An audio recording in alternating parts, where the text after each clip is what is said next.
Mais um corte da Mandi e Espectro Cinza no Redcast. Confere aí. Uma Constituição do direito do homem e do cidadão e não libertou também as mulheres. Se o lema era liberdade, igualdade, fraternidade, por que isso não foi estendido a todas as mulheres, nem nos documentos oficiais na época, nem de nenhuma outra forma? O que existe é uma igualdade formal, né? O que existe é letra morta num documento dentro de uma gaveta. Mas você vai observar a vida das pessoas, é isso. Desigualdade salarial, desigualdade de direitos de saúde, desigualdade no trabalho, aumento da concentração de riqueza. E os setores que acumulam pobreza são os setores oprimidos da sociedade. Quando você vai ver os dados, gente, é batata, sempre assim. Mulheres, negros, são setores socialmente marginalizados e que estão sempre aí nas escalas de quem ganha menos, de quem tem menos direitos.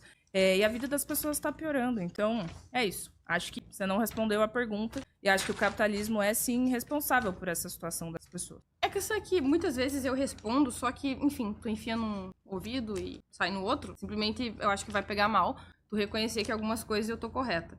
Mas agora, especificamente sobre o rico ficar mais rico... Mas eu acabei de falar que acho que você pode ter trazido um dado que faz sentido. Tá, em relação ao rico ficar mais rico e o pobre ficar mais pobre. Na verdade, não foi isso que isso é falso. Na verdade, os ricos ficaram mais ricos e os pobres deixaram de ser tão pobres quanto antes. E eu não estou falando, me referindo somente à Idade Média em relação à Revolução Industrial, à Idade Moderna. Na verdade, isso aconteceu no planeta inteiro. A desigualdade social e econômica aumentou? Sim. A distância entre os super ricos e os pobres também aumentou? Sim. Mas a vida do pobre, indiscutivelmente, melhorou. Isso são dados, tá? A vida das pessoas, no geral, melhorou. A nível médio, no planeta... As gerações jovens do mundo hoje estão condenadas a ter uma vida pior do que a geração anterior. Que é fato no Brasil, mesmo com o aumento da escolaridade, mas que, inclusive, foi lema de luta dos jovens da Europa diante da crise econômica e política quando chegou lá. A gente está falando agora sobre poder de compra, especificamente, né? Que o poder de compra da nossa geração tá um pouco pior. Não é poder de compra, é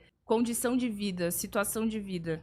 Ah, então tu acha que a vida da sua avó e da sua mãe eram melhores do que a sua hoje? Acho que elas tiveram menos escolarização e tiveram diante de si uma vida que tinha perspectiva de ser melhor, que tinha mais possibilidades. Acho. Tu acha que a vida da sua mãe e da sua avó foram melhores do que... Acabei de responder. Realmente, tu vive no mundo da lua. Porque esse foi o período dos anos 80, inclusive da minha mãe, que imagino que seja da também, que sofreram com hiperinflação, congelamento de preço, que inclusive é algo que o seu partido defende, que eu realmente não consigo entender. Não defende? Não sei do que você tá falando. Ah, ok, tá bom.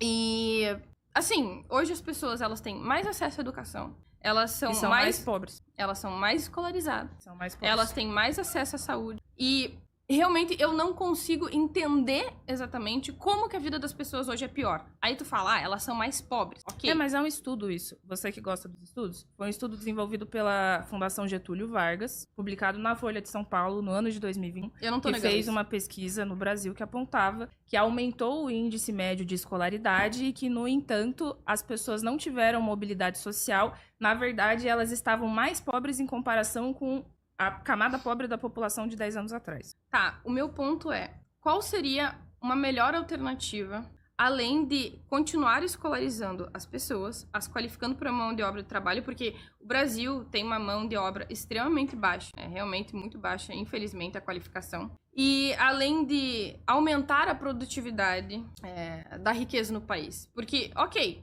essa geração tá com poder de compra menor do que a anterior, mas a qualidade de vida dela ainda é superior. A questão é, qual é a alternativa melhor do que nós temos atualmente? Uma sociedade socialista. E como é que tu vai fazer? Dialogando com a classe trabalhadora sobre os problemas que ela vive no seu dia a dia, por exemplo, como a escala 6x1, por exemplo, a falta de direitos básicos em todos os sentidos, e mobilizando as pessoas para que elas venham defender um modo diferente de organizar a sociedade. Tá, o socialismo não é uma utopia para nós do PSTU. Tá. O socialismo é uma forma diferente de você organizar a sociedade, distribuir a riqueza, organizar a produção.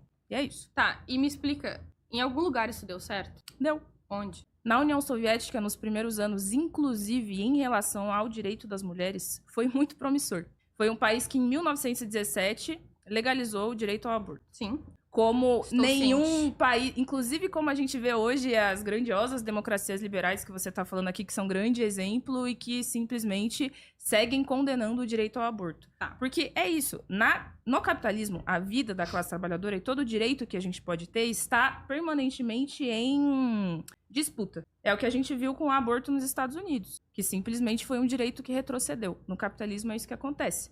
União Soviética, nos primeiros anos da Revolução, 1917, esse direito foi conquistado pelas mulheres em luta junto com a classe trabalhadora, os homens da classe trabalhadora, que é a perspectiva que eu defendo. Tá, acho que é importante perguntar pra ti sobre qual a razão que nos leva a crer que justamente os países de democracia liberal são os melhores elencados em relação à igualdade social no planeta. É justamente Islândia, Noruega, Finlândia, Suécia, Nova Zelândia, Irlanda, Dinamarca, Lesoto, Filipina e Suíça. Todos esses países são capitalistas. E sim, as empresas desses países vêm no Brasil e nos outros países coloniais e semicoloniais, exploram a classe trabalhadora, tiram o sangue e o suor da classe trabalhadora, inclusive das mulheres, porque são um setor que ganha menos e que é mais superexplorado por essas empresas, e aí elas voltam com a riqueza que foi produzida por nós para desenvolver o capitalismo lá. Desculpa, isso não é um modelo racional de funcionamento da sociedade. tá,